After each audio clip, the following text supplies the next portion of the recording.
Hello guys and welcome back to the channel. In this video, I'm going to show you how you can transfer WhatsApp from one phone to another. So let's get started.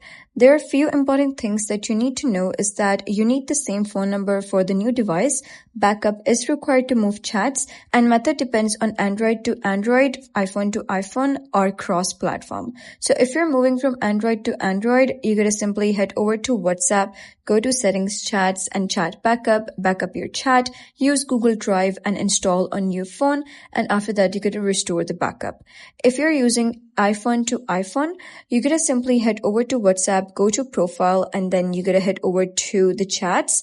After that, you're going to go to chat backup and you're going to tap backup now and backup to your iCloud, and you're going to install WhatsApp from the App Store on your new device. Verify your phone number and you'll be prompted to restore your chat history. Wait for all chats to get loaded, and that's it. Everything transfers seamlessly.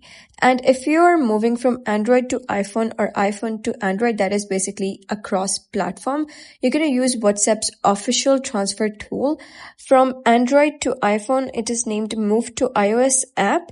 And from iPhone to Android, you're going to use WhatsApp migration tool on some Samsung or Pixel phones. So you're going to connect both phones via cable and follow on-screen instructions in WhatsApp and then transfer the chats. But cross-platform transfer requires latest WhatsApp version on both of the devices. So that was basically how you can transfer WhatsApp from one phone to another. If you found this guide helpful, please consider subscribing and leaving a like. It really helps me out, and I'll see you next time.